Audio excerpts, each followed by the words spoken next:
Okay, and I know we've talked a lot about the disinformation of biased information before we even got into war a lot on this podcast. But now that we've entered, what do you two make of the coverage that's happened so far on the war? I noticed the hyper partisan nature of it from the Republicans, and then I saw the left really kind of struggling. I shouldn't say the left, the Democratic Party, not the Democratic Party is left, but like the Republican Party, was really kind of cheering on Donald Trump and trying to amplify the narrative that um, there was a potential of Iran getting a nuclear bomb in the very near future, and so this war was justified as a result. I saw that as kind of the narrative, trying to fearmonger people to support the war. But as soon as the ceasefire was announced, the Republican media swapped quite quickly and started saying we need to give this guy a Nobel Peace Prize. And if you can go back and look at the headlines, I mean, all this stuff is happening so quickly. I was kind of chronicling it in real time. Meanwhile, the Democratic media, I saw them kind of milly mouth, especially CNN and MSNBC. Like I saw Van Jones trying to make the case to progressives that, in his opinion, the Iranian government is anti-progressive, particularly for its treatment of women, and didn't directly say that he was saying that as a justification for war. But to me, that was kind of the subtext of what he was saying. Meanwhile, you've got folks on like kind of the far left new media podcast space. They've been real critical of the U.S. entry into this war, and they're amplifying a narrative that Israel. And again, I want to say this is not substantiated. I'm not saying this is true. This is what they are saying. They're saying that Israel, originally bombed Iran without U.S. support, and Trump, belatedly got on board to save face. And it fits into a larger narrative that they argue that Israel is, basically controlling Trump and the U.S. government and U.S. military. And so there was a lot of criticisms of the U.S. entry into the war for sure, and blaming of Trump in general, but really blaming Israel and specifically. So that was kind of like the diverse range of media narratives that I saw. What did you see, Dickey? Yeah, I mean, I'm definitely disappointed by progressives kind of, Van Jones, for example, claiming to be a progressive and then weaponizing progressive values, which is, very weaponizing progressive values to rationalize bombing Iran when there are plenty of our allies that not, perform genocide or, don't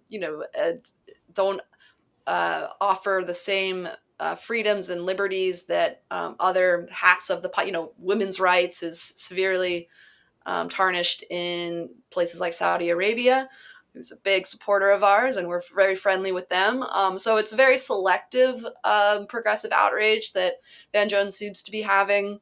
And then this is the media as well as with just the sort of Democratic establishment at large. Their reaction to the U.S. entering this war is not whether it's morally justified or strategically sound, but like it's they're kind of hiding or wound up in procedural process and language. Their objections are that Trump is not going through the right avenues for doing this, which is certainly true. But I think that is it's just.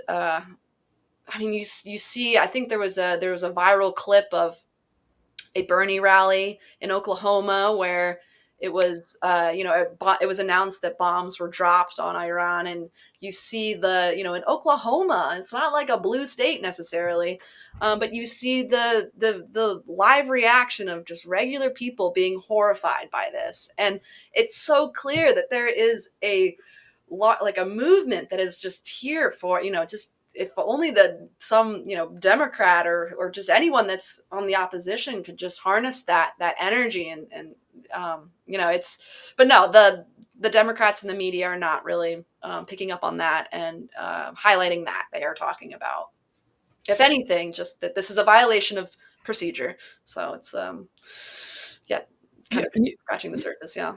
Yeah, and you mentioned something there culturally that I had come up. I was also actually on a panel when we found out the news, and I'll just say that Bernie reacted a lot better than I did. But one of the things that came up in that discussion, and I think you just hit up on it there. I think a lot of folks, I don't know who, maybe older people, this could be a guess, and I mean older than myself. I'm 40, not like I'm a spring chicken, but I think they take for granted how big of an impact that the Iraq War had on this generation. And I don't just mean lefty anti-war people. Let's not forget, a lot of Donald Trump supporters hated George W. Bush. Their goal with supporting Trump was to get Bush out of the party. We've seen an about face like people like Tucker Carlson, believe it or not, I'm saying this in 2025, has like some of the hardest hitting questions on war of anybody who's ever been in the mainstream. And he called Fox News propaganda. I think Tucker's smart in the sense he knows his audience. And I think there is, like, as you said there, Dickey, regardless of your political affiliation, I think there's just a general distaste in the mouth from a lot of Americans over Iraq, and they see too much comparison there with Iran. And I think that partially probably explains the reaction you're discussing there in Oklahoma. Hey Detoxers, thanks for tuning in to the Disinfo Detox. If you're enjoying the content, head over to nolanhigdon.substack.com for full access to the podcast as well as other original essays. Want to support the Detox? Consider becoming a paid subscriber. You'll get early and exclusive access to interviews, podcasts, essays, and more. If a subscription's not in the cards for you right now, no worries. Just like, share, subscribe, comment, and follow. It helps grow the audience and spread the word. Until next time, stay sharp, stay skeptical, and keep detoxing the disinfo.